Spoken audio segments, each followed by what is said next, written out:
Hi guys, welcome to our YouTube channel. If you are new to our channel, my name is Boitumelo and this is Lindani, and together we are the Gumedes. Thanks for introducing You always make me do introductions. Yeah, because I'm always stuck on the hi guys. I'm like, oh, we shouldn't be saying that because we've been corrected about the hi guys.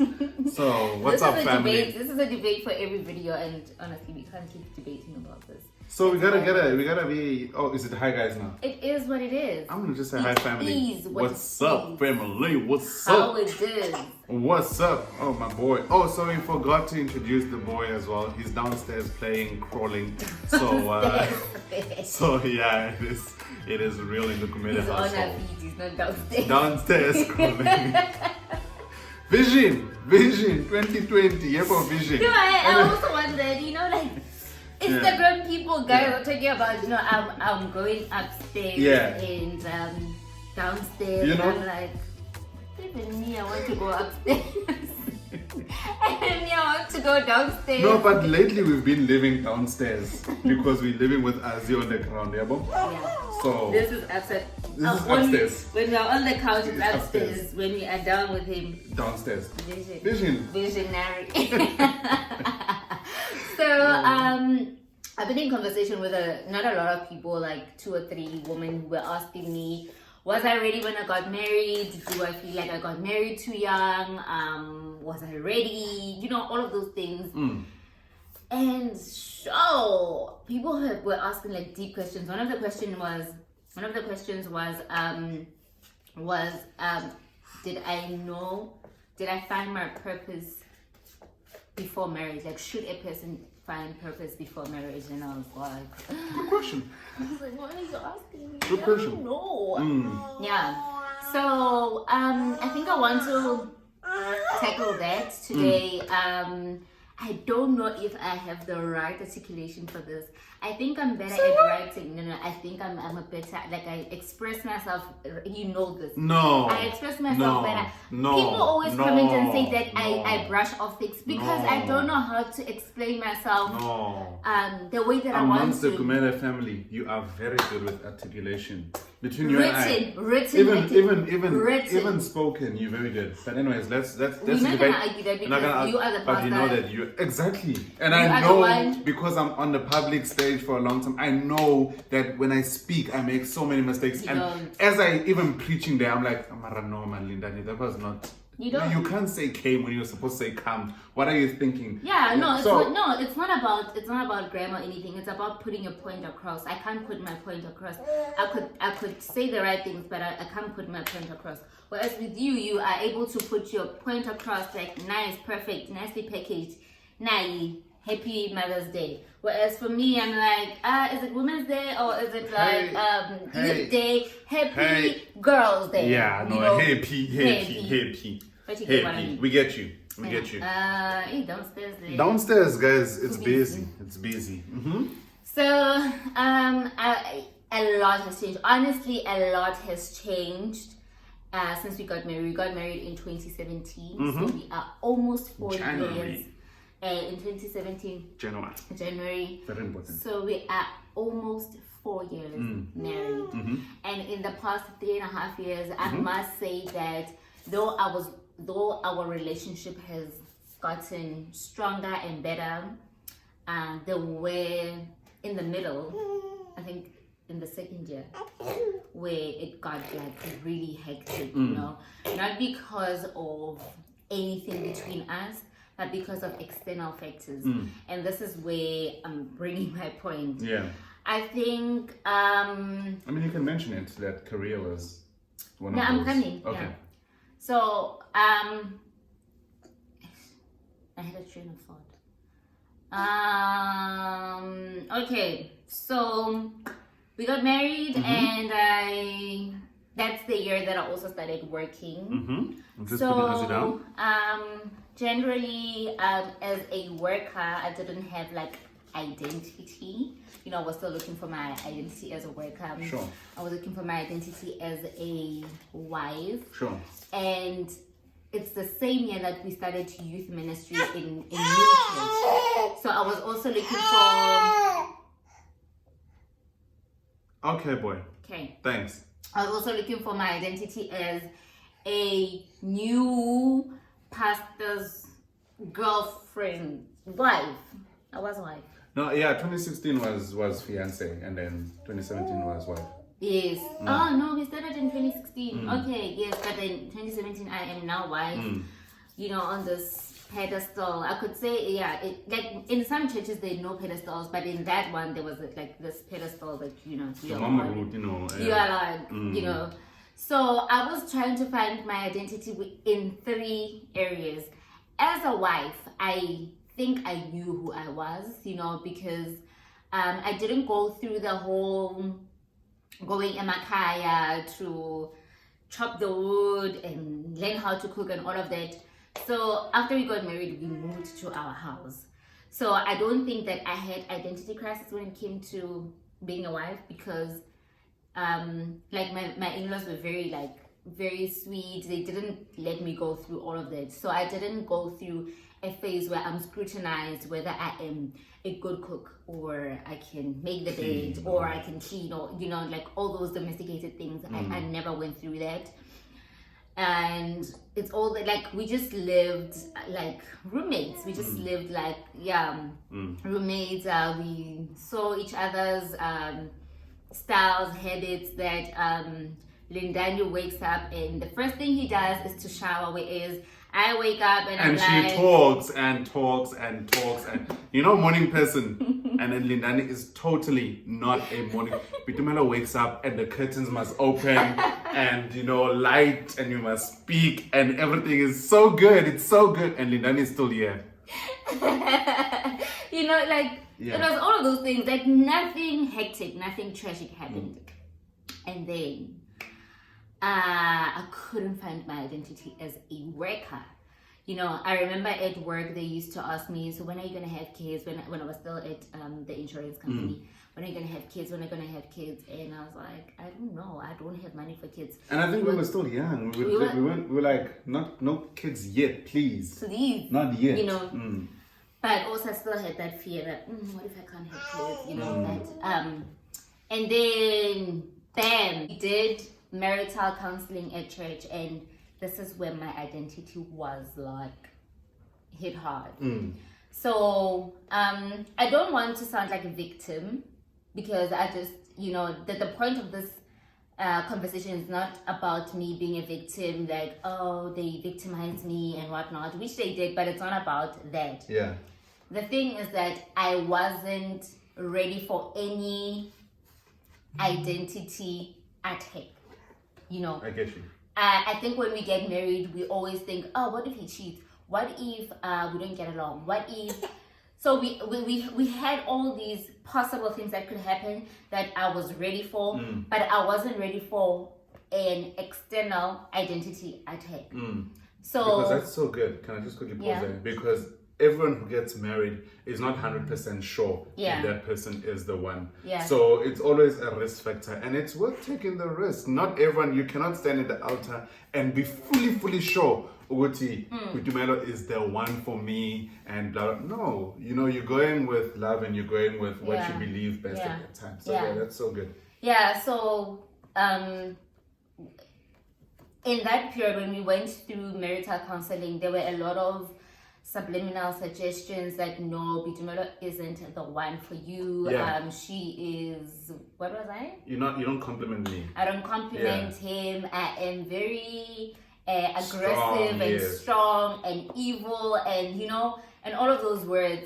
So for me, well, during premarital counseling, those things didn't really like hit me hard. I don't know how I brushed them off or whatever. I don't know. But during the course of the marriage, then when those words started coming up every now and then, when there was people who went like looking for receipts to show that no, you can see that she does this, so she's not good enough. She does this, and she's going to affect Lindani's career. She's going to affect Lindani's calling. She is not doing this, so she's not good enough. You know, when all of those things started being attacked, I realized that maybe I shouldn't have married this guy. So it wasn't about us not being compatible or anything. I was just not ready for an identity attack. I was not strong in who I am. I didn't know, like I wasn't assertive, you know, I wasn't like, I know who I am, these things are not gonna shake me. They shook me very hard. Yeah. I believed everything. I believed when they said that I am aggressive. I believed when they said that I am evil. I believed when they said, what are other things? They said a lot. I believed all of those things, and I started wearing the pants, yeah. Yes, and I started walking in that lie, you know. Like that's how I viewed myself. You know, I got to a point where I don't want to talk to Linda, or I don't want to say anything because, oh, you're aggressive. Or I don't want to suggest anything because, wow, you are controlling, you know. And that's really how, like, what was happening around us had affected me. So I think one of the things that you need to consider, which is something that we never really say, is that before you get married, know yourself. So true. I think I thought I knew myself. But I wasn't. I've never been attacked. Like my character has never really been attacked. So when my character was attacked, like that, like threw me off completely. I realized that I wasn't assertive. I realized that I wasn't strong enough in believing who I am, and you know, all of those things. So I think, okay, now nobody can attack my character.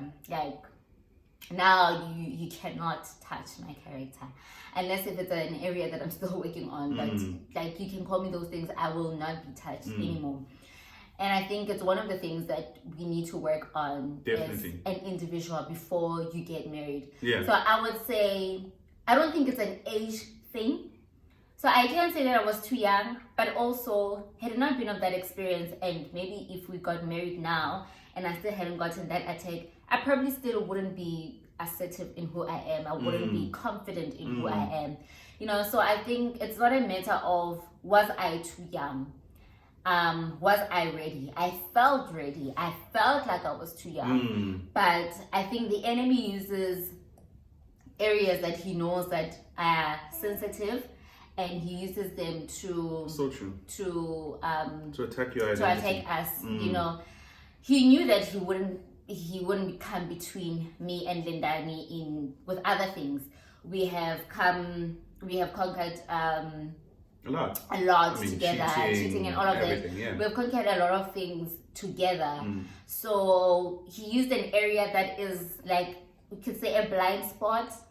So you must also look for blind spots in your life. Do you care what people say about you? Yeah. I cared. Yeah. I cared so much. I cared to a point where nothing I said really mattered, like, because I really cared about what people said.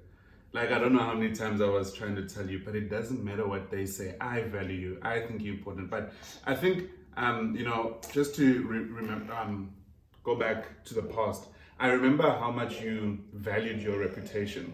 Yes. And that was so important to you. And I think, even, you know, the enemy knew that, and, you know, utilized that to his advantage, and he attacked you with regards to that. Definitely. The enemy went straight to my reputation. I'm not, if you know me personally, you know that I'm not trying to be a perfect person. I'm an open book, very vulnerable, you know, like I'm an open book, but I don't try and put myself out there as a disastrous person or whatever it is, you know. So, like, good reputation mattered to me, because good reputation meant that I can represent Christ better. You know, I didn't want to be those people where I'm like, yeah, Jesus is Lord, but I am contradicting what I am saying. If you can understand what I'm saying, like, I'm not saying that I wanted to be perfect, but I wanted to be accurate. I wanted to be accurate with aligned with what I believe in. You wanted to represent well. I want to represent well, you know. So, and the enemy used that for his plan, and it worked. I crashed, and I wanted out of the marriage. I was I hated I couldn't stand myself. I just yesterday I think it was yesterday, 80 hours of the morning, I went through my pictures. I saw my body and I was like, oh my word, I cannot believe that I looked this sizzling hot, and I was so uncomfortable. I was so not confident. Now I am like a Oompa Loompa, I am a Teletubby, but I am confident. You're like, good. You look so good. No. You're rubbish. I have this. Now I don't. You look so good. And I am okay. I am okay with it.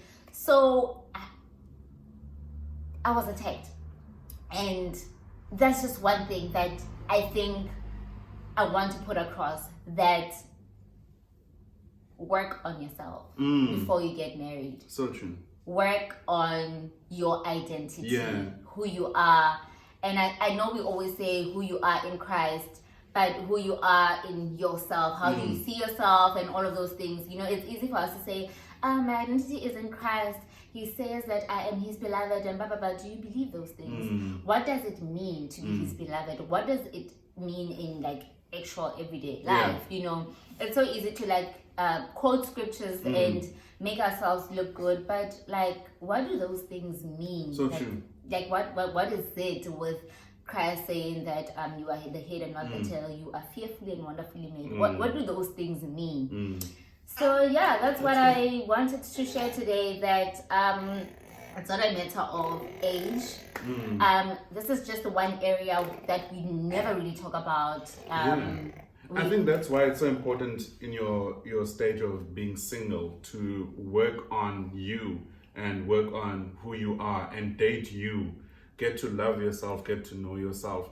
And I think that's why it's so important when even God created Adam and Eve, and he said, let us make men to be like us, to be, and our purpose should be found in our being, not in our doing, in our being like Christ, and if we work on being like Christ and working on discovering who we truly are in that singleness stage and loving who you are, you don't need someone else to affirm you. You don't need someone else to, value you. Some people, I can speak for myself. I dated so I can feel valued because I didn't value myself, so it's important. And also adding to that, some people, if you don't date yourself and spend time with yourself in singleness, sometimes you get in relationships with a narcissistic person, you come out totally destroyed, totally, you don't know who you are and everything. So I think this is a message that we always say every day, all the time, date yourself and blah blah blah.